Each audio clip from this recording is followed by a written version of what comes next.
So who here has read an entire page of text and then finish it and have no idea what you're reading? This happens to all of us. Maybe it's a project that you had to do, or a meeting that you need to prepare for. All this information was huge burdens on our brain. My name is Michael Pica, and in this presentation, I'm going to discuss what happens when these thoughts come into your brain, how it affects your productivity, and what we can do about it. Now, actually, in the interview, I had an interesting quote. He said, "Time is your greatest resource. Use it wisely." So who here thinks that you're good at multitasking? Show of hands. 1, 2, 3. About half the class.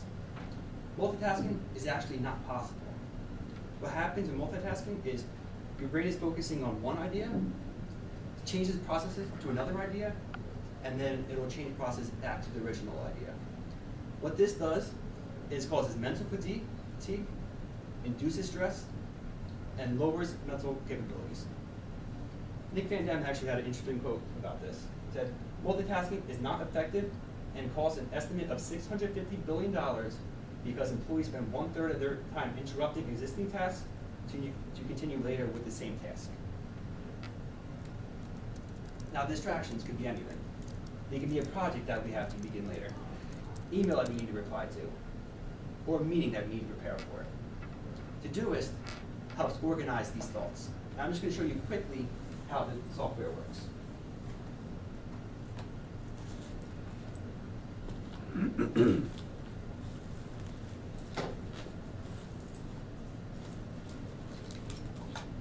Okay, what it is here is it's pretty much like a to-do list, and all you have to do is you click this button to add a task, you put the task in, put when the task is needed to be done, which day, and hit add task. And it comes up basically for your to-do list. And you can schedule out your calendar accordingly. You can organize it based off of the different projects. And there's a lot of other features, but for time's sake, we're not going to go into all of them right now.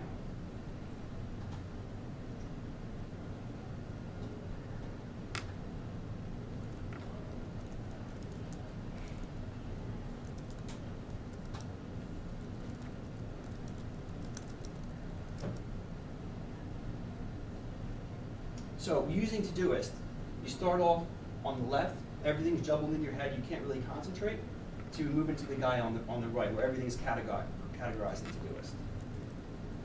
Now to do this, we're going to do a little experiment.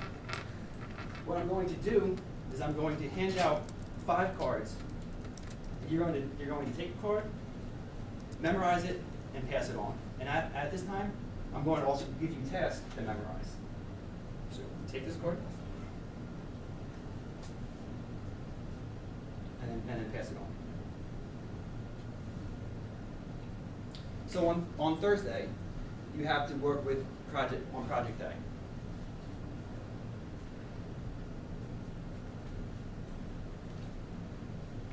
On Friday, you have to meet with your project team. And on next Monday, you have to deliver your presentation.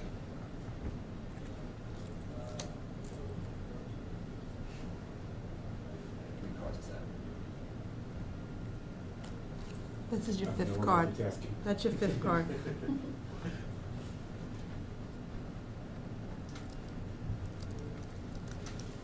All right, now what I have you do is write down all the cards that you memorized and the tasks.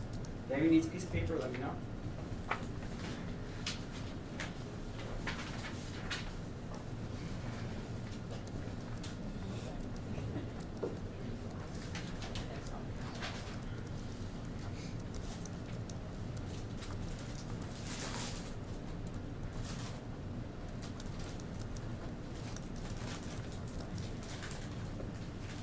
I gave up.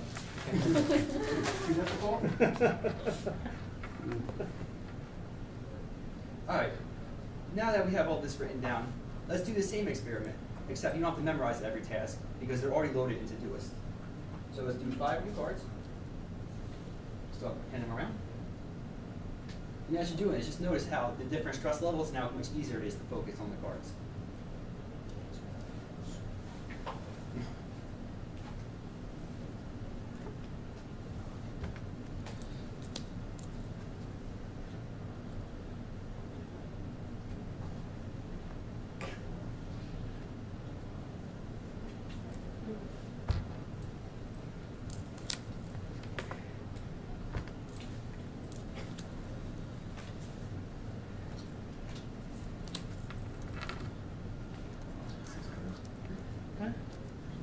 Yeah, I think you're on run time. Just keep going.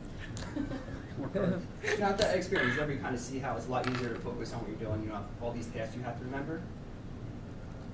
Now, you could ask me, couldn't I just write this on a piece of paper?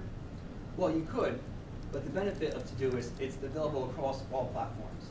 So on your Android phone, your iPhone, anywhere you are, you're in a meeting, you have access to this information and can input this information. It also has other features, which you can attach emails and files to a task, set up recurring reminders. I know I have a problem memorizing when I do my trash and recycle, and Todoist reminds me. So in conclusion, distractions are everywhere, multitasking is counterproductive, and Todoist can help us focus.